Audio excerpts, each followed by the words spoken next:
As of 1 p.m. today, the Kingdom of Erusia has declared war on the Osean Federation. As soon as the news broke out, enemy aircraft began bombing Osean territory, causing widespread destruction. The Air Defense Force has released a statement saying this violent attack was carried out by drones. They speculate the drones were secretly transported to Osea in shipping containers and launched remotely. The Secretary of the Navy has stated that the enemy was targeting naval ports across the country. According to the Secretary, all of the nation's aircraft carriers, including one still under construction, sustained severe damage in the attacks. We have yet to hear back from the department as to the fate of Osean carriers currently at sea. Hold on, I've just received breaking news. The International Space Elevator, which is being built in southern Usea, has been seized by the Erusian army. Reports say former President Harling was touring the site at the time, but his current whereabouts are unknown. Our sources in government tell us it was Harling's policies regarding the space elevator that caused economic frictions in the area, and which ultimately led to this war. Located near Erusia, on the continent of Usea, the space elevator has been under construction for some time now. The Executive Office of the Osean Federation has declared a national state of emergency. They have ordered all its armed forces, including Usian peacekeepers, to mobilize and make the necessary preparations to launch an immediate counterattack. Ladies and gentlemen, our country is officially at war. Stay tuned for further updates. Breaking news from ENN. Osea launched an attack on the capital today, striking Farbanti from their aircraft carrier, the Kestrel II. After a brutal battle, the Erusian Air Force successfully repelled them. During the air raid, the Osean Air Force fired missiles at the city and managed to shoot down a number of Erusian fighters. Some of the disabled planes then crashed into residential areas. The world was screwed. 20 years ago, the Earth got slammed by an asteroid. Usea was on the wrong side of the planet and got hit. Hard. Refugees swarmed the Erusian Republic, the biggest country on the continent, plunging it into chaos. They were desperate and started a war, one they had no hope of winning. That's the war my dad fought and died in. The biggest nations from 2 continents went head-to-head, and the so-called righteous Oseans struck the deal that ended it. They fancied themselves the only nation that could bring peace and stability to the world. They even tried saving the Usians, still suffering from the disaster. That's how a space elevator, stretching way up into the sky, ended up being built in Usea, paid for by the Oseans. President Harling said he did it out of compassion for his fellow humans. But to the folks in Erusia, it looked like Osea was moving in to take over. Erusia went from being a republic back to being a kingdom. When they started this new war, they managed to get the drop on everyone. As of 1 p.m. today, The second the declaration hit the news, Erusian forces took control of the space elevator without spilling a single drop of blood. President Harling was touring the elevator when it happened and disappeared. Then, while that was going on, the Erusian ships that were docked all around Osea released a swarm of drone fighters they had hidden on board in containers. No one thought they were capable of doing what they did that day. With pinpoint accuracy, they managed to take out everything that was military, and not a single civilian was hurt in the process. Osea pissed lots of people off with their huge military presence around the world. Erusia didn't have the same reach, but they could hit their targets faster and cleaner. And when all this was going down, I just so happened to be in my flying drag racer.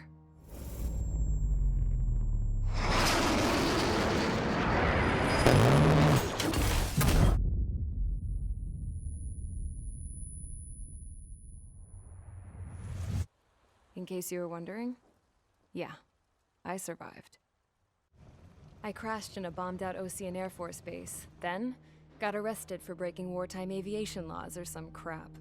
The world went from being at peace to being at war, all in the blink of an eye. I am Princess Rosa Cassette Delise of the Kingdom of Erusia. Today, Osean airstrikes have shattered the lives of countless Erusians. Their attacks practically leveled the school I went to. It is heartbreaking. Tragic. I was tried, found guilty, and stuffed into a cargo ship. For company, I had some court-martialed soldiers. And remember those mothballed planes I told you about before? They were loaded on the ship too. We headed off down south for several days, and then swung east. That's how I got here. I was thousands of kilometers from Erusia, on the opposite side of the Yuzian continent. For a port, it was dull as hell. It had 3 rusty patrol boats, and the base?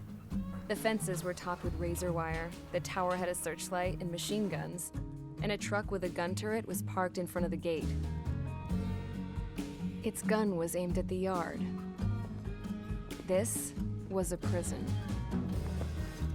This place looked like a full-on base, but half the tanker trucks were just big balloons, and the runways weren't even paved, just painted on the dirt.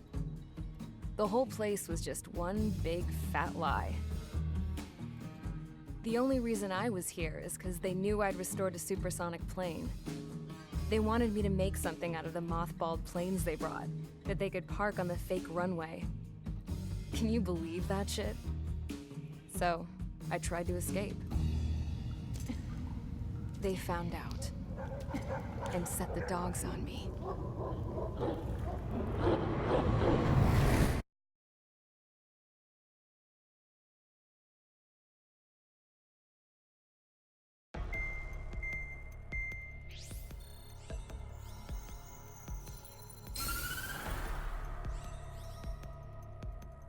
Erusia has made a declaration to the Osean Federation and all countries on the Yuzian continent stationing the IUN peacekeeping force that we are now at war. Right after the declaration was made, surprise attacks began around the continent that have inflicted major damage to our armed forces. Forces aligned with Erusia are currently appearing throughout Yusia. The combination of these forces has overwhelmed the majority of the continent, and they are now encroaching on us in the east. Additionally, the multinational space elevator has been seized by the Erusian military. After the previous war, the space elevator became both a symbol of peace and a valuable asset in the fight against growing energy concerns. Whoever has control of it will have enormous influence over the entire continent. We cannot turn a blind eye to this critical situation. The Fort Grays Air Base Squadron has been entered into the order of battle to reclaim the elevator as an advance element. First, you will attack all hostiles coming in the east of Schofield Plateau to stop any interference with the Allied ground troops. The enemy has deployed several vehicles equipped with anti-air radar along the roads. You are to destroy them. They should not pose much of a threat. However, there is a high likelihood that the attack will draw more enemy air support. If that happens, fight them off swiftly and establish air superiority.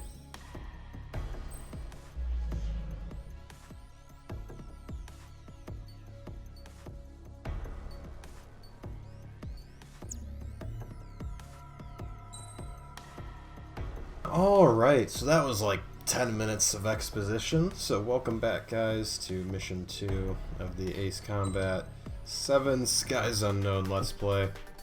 Let's go ahead and see what we got here. Blah, blah, blah. Okay, thank you. I just wish it would unlock all of them at the same time instead of going through this. I get they're trying to show you, like, what planes you've unlocked, but still. So, yeah. Gosh dang it. Okay. So yeah, we don't really have much in the way of credits, so I'm just gonna go ahead and fly the mission with the F-16 again. Anyway, so there we go. Honestly, the cutscenes in this game can get a little long, but oh well, that's fine. It's kind of funny just how... Thank you. Yep, I get it. How the news reports are so bland. Like, that's one thing that I feel like the older games avoided. I feel like you have to, if you really want to make a good news report and just use it for exposition and not have it be super obvious that it's exposition, you have to be a little more careful, but that's okay. It's a very good game. It's just, I feel like the story is handled a little more clumsily than some of the previous Ace Combat games. So that's alright.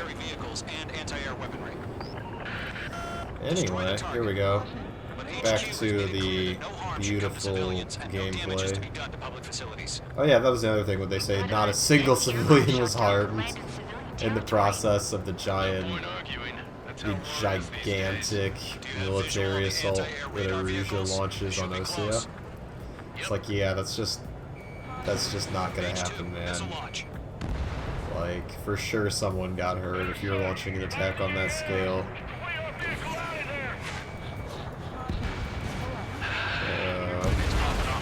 But I get it. It's kind of funny because it's like, what message are they really trying to send? That's one of the amusing things with this game in general, with the way the story is presented, is it's like there's certain things that you just kind of wonder what's the point of mentioning it, or what's the point of what's the point of even bringing it up? Like, because obviously, so you're an Osean, and sort of by the end they do their typical Ace Combat, like, oh, you know, we're all in this together thing. But obviously, like, we're fighting Erusea. Erusea's kind of presented as the bad guy, if that makes any sense, because they are the aggressor, they start the war. But, you know, they're shown, like, oh, we're justifying this. Because, you know, the Oseans, they're kind of trampling all over the world, even though it kind of seems like, you know, Ace Combat 5, it seems like they should have learned their lesson, but apparently not.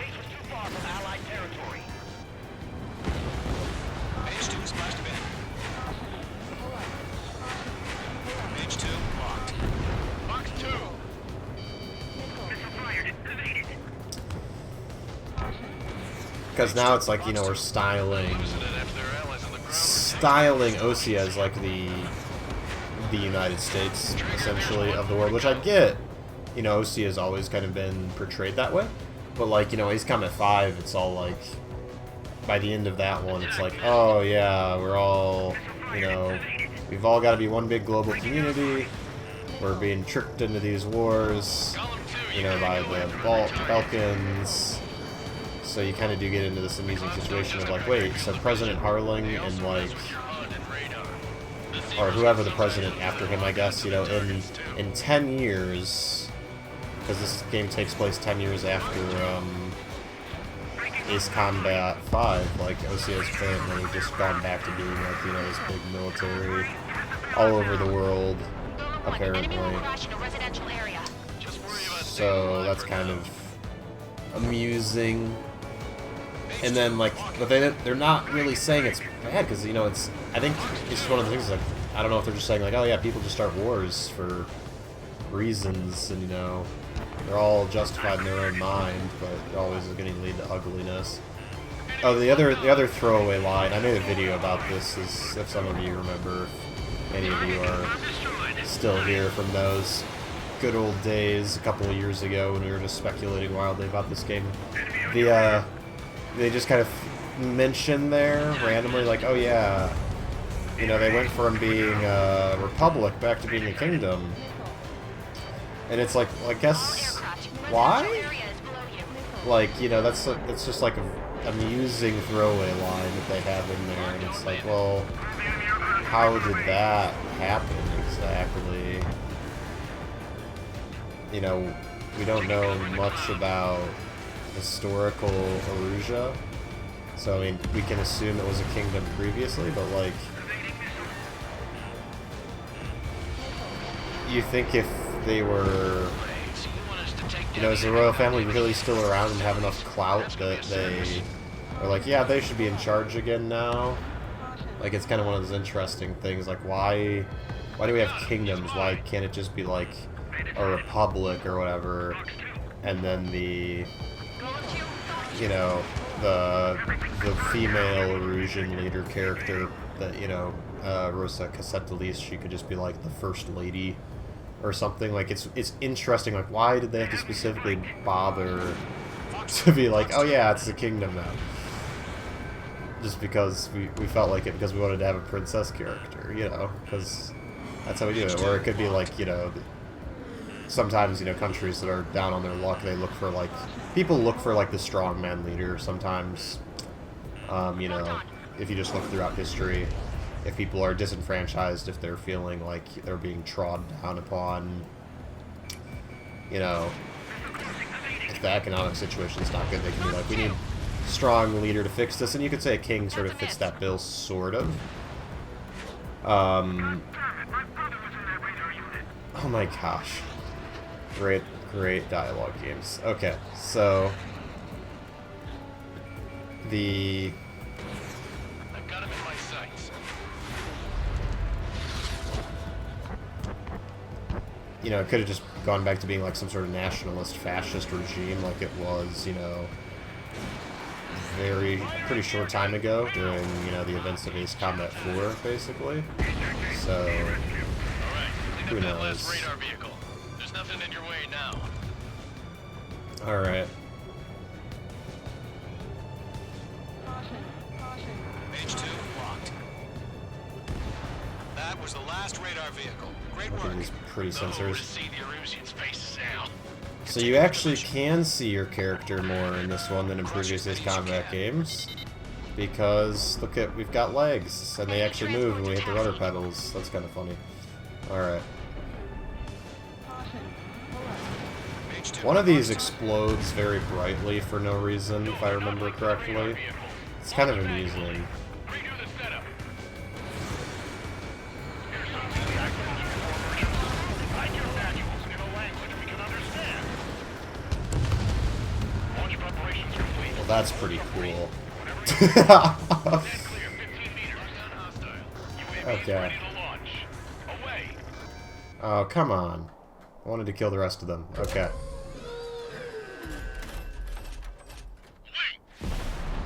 Why did they say wait? Like, what was the point of saying that? What happened? Status report. Multiple bogeys on radar. They're close. Wait. Can I still kill these with my gun? You're cleared to engage. They're probably hostile. The one transport looks like it's gone now. Drones. Well spotted, Bummer. Cloud. No doubt about it. We're dealing In some of the with older games, you know, there would Well, be that doesn't change situations a where thing. Just think of them as somewhat clever decoys. Take them all down. These drones a have great plane agility. would, All or a aircraft, target you would, you know, when no IG longer turns be on like right, marked, use but you them. could actually still kill it on the HQ, map Skull and One. if you hit it. Bandits confirmed as So, UAVs. what was, I think the control Bandits are tower drones. was technically available as a target. Skull and One, that doesn't matter. Destroy all enemy fighters and see. get out. It doesn't matter. He's saying the war can change in an instant. Get over it. Okay, so Yeah, it doesn't just seem wish like they'd we give can us a kill bit that. more warning. That's okay. Alright, let's get these drones. Locked. He's using flares, boys. Look how smart these computers are. I got an enemy in front of me and behind me. Oh no. You can attack in either direction. There we go. Lock. Firing. Enemy UAV confirmed destroyed. Hell yeah. Golem Squadron, you're not gonna let Mage get all the Yeah, glory, the are ya? interesting things with drones, right, is that they're just... I feel like it's interesting. They don't... You have to be careful about how you present them as an enemy, because the thing is, they do make them slightly unique. They make them more maneuverable. However, they only take one missile to kill, right? That's sort of like their thing that sets them apart. These MQ-99s at least only take one missile. I'm buying as dinner just for demonstrated. anyone who takes down an enemy. So, There's a bar I want to try. it's an intriguing Just two more. thing, but like The aircraft is icing up. they're somewhat challenging, like, I guess. It's just they're definitely not... Try to read their movements. It's not quite the same as... I don't know. It's not as quite as challenging as you might like for like the main theme of the game, but I also get that this is the first level where we're being introduced to drones. So in that sense, there's definitely, it's more understandable. They'd obviously keep it easy because it's sort of the water testing level, where it's letting us just kind of experience what the drones are without being too crazy. So we'll go ahead and kill this last one. And then, I can't remember if we already have the scene in this mission where Brownie gets killed or not. Spoiler alert. The enemy knows a few moves, but that's about it. Just chase them down and pull the trigger. We have very helpful allies commentary there. Trigger, don't let them give you the runaround. Take them down one at a time. There we go. Nice kill, Trigger. Enemy aircraft confirmed down. Okay, it looks like... The skies are clear. Nice work, everyone. So yeah, I think Brownie's gonna be okay in this one. It must be like the next one or something. We couldn't have done any better. Returning to base. I don't know. Maybe the bandits we took down caused civilian casualties. No point arguing. That's how war is these days. You shoot, someone gets killed. The guys in charge take care of the rest.